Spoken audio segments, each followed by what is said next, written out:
Sudah setahun lebih baru mau diambil. Jadi pemiliknya ini dulu memperbaiki handphone ini dalam keadaannya dia mati total.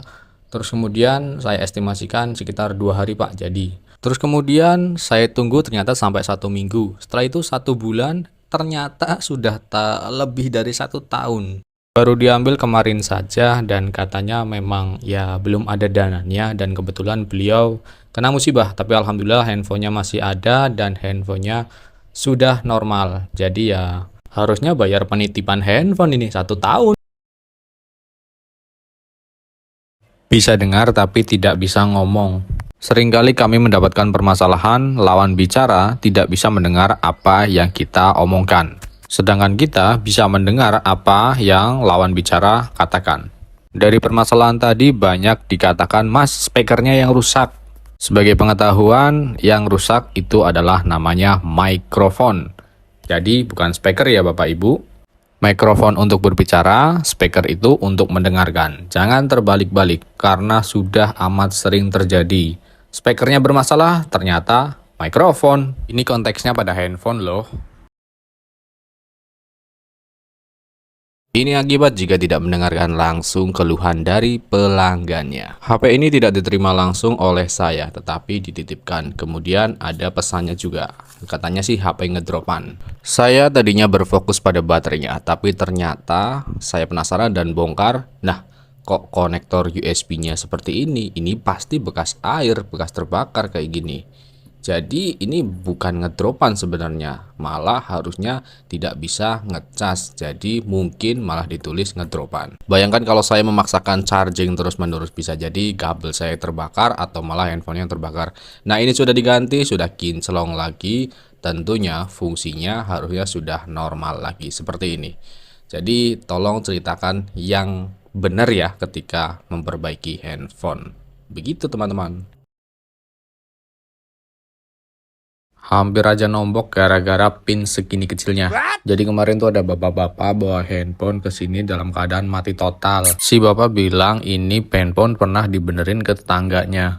Jadi ternyata si bapak itu punya counter juga, tapi dia tidak bisa mengerjakan yang seperti ini. Terus dilemparlah ke tetangganya yang katanya bisa ngerjain kayak gini. Lah kok malah jadi mati. Si bapak panik dong karena berpikiran bakal nombok handphone nih. Secara ini kan handphone punya user juga, punya konsumen yang nyervis ke tempat si bapak, terus kemudian dia nyervisin ke tempat orang lain lagi. Jadi intinya kasus awalnya tuh ada pola, ada passwordnya handphonenya. Benerin dulu jalurnya, dihidupin ternyata ada passwordnya. Bener kan? Unlock pakai software, hidupkan, tunggu prosesnya. Dan alhamdulillah sudah hidup normal kembali. Si bapak nggak jadi nombok dan saya pun lanjut ngopi.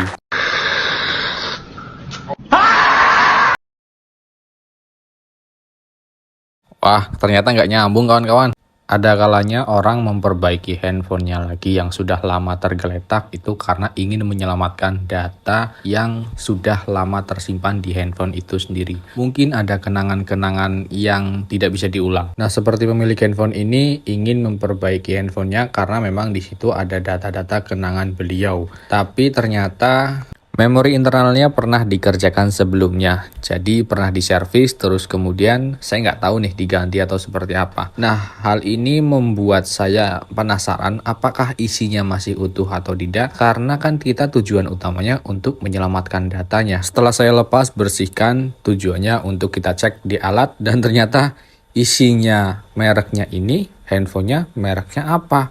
Ini namanya itu nggak nyambung sama sekali antara isi dengan mereknya. Jadi sudah datanya hilang, handphonenya juga nggak selamat. Aduh. Buset, ini dilem apa dicor? Susah banget dibuka kayak gini. Udah pakai cairan, udah dipanasin, kok susah banget. Nih kalau yang normal itu kayak gini tuh harusnya udah kebuka gampang banget. Tapi ini kok susah bener ya, emang ada apaan dalamnya? Nah ternyata emang bener, lemnya tuh banyak banget. Dia sampai menyentuh di area yang hitam-hitam itu atau di area plastiknya. Nah kalau misal kebanyakan kayak gini ya memang sih kuat, nggak copot. Cuma kalau ternyata handphonenya ada problem lagi kan susah untuk dibongkar kayak gini, jadinya lama. Kita mau bongkar takutnya nanti pecah. Padahal problem aslinya tuh bukan di casing, bukan di lem seperti itu. Problem aslinya tuh masalahnya ada di IC sinyalnya nih sebelah sini. Nah ini di sini area yang bermasalah. Dia konslet, harus dibuang dan harus diganti. Tapi sayangnya belum ada. Jadi lama kan gara-gara casing.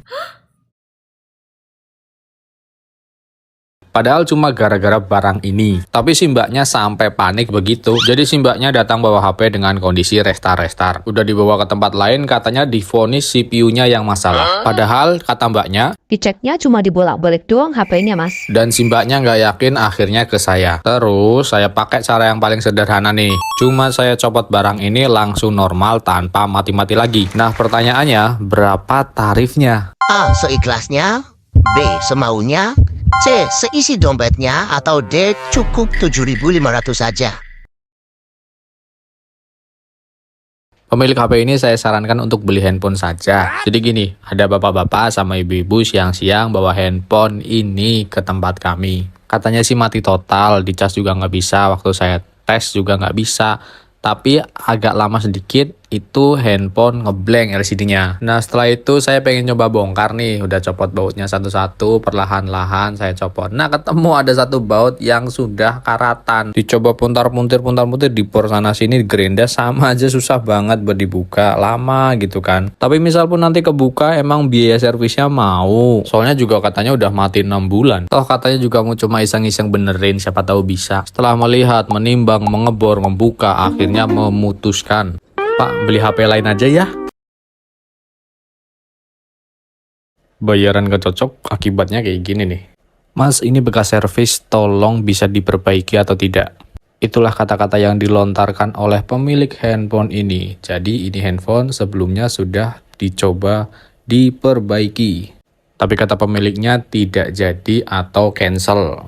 Lah kok tapi posisi IC eMMC-nya atau memori internalnya itu mencurigakan, dia nggak pas posisinya.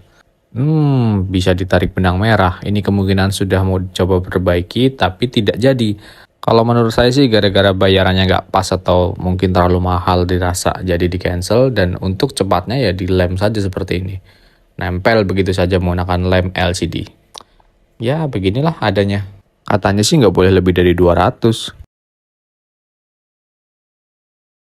Pemilik handphone ini harus bayar biaya yang agak lumayan atas kelakuannya. Begini ceritanya. Jadi si mas ini datang malam-malam ke tempat kami dengan agak buru-buru. Saya tanya kenapa, dia jawab agak gugup. Ini mas, HP saya baterainya putus. Padahal itu baterai di dalam loh. Berarti mas itu bisa bongkar dong. Dan si mas ngeluarin HP-nya dari kresek lengkap dengan potongan baterai dan fleksibelnya. Setelah tanya kronologi, intinya gara-gara emosi HP-nya not responding. Dicabut paksalah baterai dan sebelahnya. Kasih estimasi harga, agak kaget masnya. Tapi akhirnya dia mau karena sadar dia salah. Intinya jangan lampiaskan emosimu ke gadget. Ntar ketemu saya loh.